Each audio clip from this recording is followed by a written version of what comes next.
Well, Miami has been in a ton of close games this season that have just slipped through their fingers, but when they score the ball well, they're a team that can play with just about anybody. And then on the other side, you have Cal. On any given night, multiple starters can give you a double-digit scoring effort, and that's why they've been so good this season. Lonnie Cornfield, ball in her hand. She's dangerous. Quick first step. Stop, pop, pull up. Nothing but the bottom of the net. And then on the other side, you have Niawo scoring a tough basket around the rim. Troy does such a great job of finishing around the basket. It's been back and forth the entire night, and my biggest impression here is that both teams are getting great shots within their offense. Dave, let me tell you, Temple hunts those second chance opportunities with a heavy crash on the O-boards. Anytime a shot goes up, they're sending 3 to 4 people to the glass every single time. Amaya Oliver herself had 14 rebounds, and as a team, Temple out-rebounded Xavier 46 to 27. Cal's normally a team that lights it up from behind the three-point line, but they were extremely dominant in the paint. They had 22 first half paint points. But not to say that they didn't knock down the three. They knocked down 5 of them. So really a more versatile team than we saw from the first half of the season until now. Sometimes when a team plays a zone, it's easy to fall into that lull of taking so many three-point shots. You have to force the issue of getting in the paint and creating. And once you get in the paint, that will open up everything else along the three-point line. When Michelle Onya can stay out of foul trouble, she is unstoppable.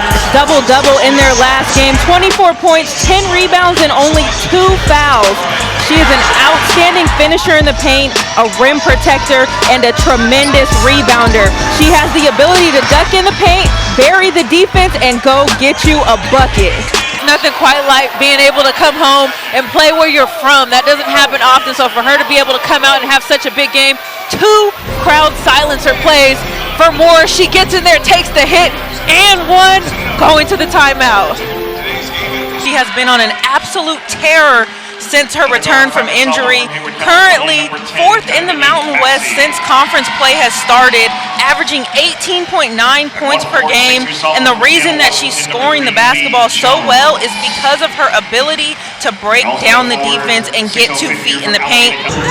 Just active hands right there by Cavender. Gets out in the passing lane, draws the defense, and then kicks it off to Adams. Beautiful 2-on-1 basketball. Right here, you got a head of steam getting down court. Beatty just stands in there, takes the bump. Charges are huge momentum plays, and in an arena that is packed solid like we are right now, something like that really just lights the atmosphere up. When you have the ball in your hand, you're so cool, calm, and collected. You're the facilitator on the floor for your team. What's going through your mind in those big moments? Honestly, just having composure. I feel like I have been a great steady point guard the whole season, so I think just finding my spots and finding my open teammates has been the biggest thing for me. Carolina's got to go into goddamn a little more, but she's got to post up. Normally she does her work down there in that dunker spot, but Cal's done a good job of forcing her out of the paint a little bit. All around impressive effort from the Bears. They shot 45% from the field and put 5 players in double figures for the first time, and that starts with Cremili. She is the definition of hand down, man down. She's one half of the Splash Sisters and has a scores mentality, and when she gets hot, she is absolutely unstoppable. There isn't one spot on the court that she does not like to shoot it from. Watson is so good. She does such a great job of getting 2 feet in the paint, finding her footing, and finishing around the rim. You have the screen and roll action at the top. Lulu Twidell down here in help side.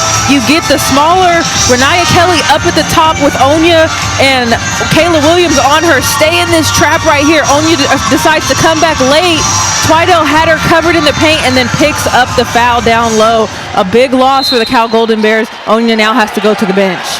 I gotta go with defense. As much as I love offense, I gotta go with defense.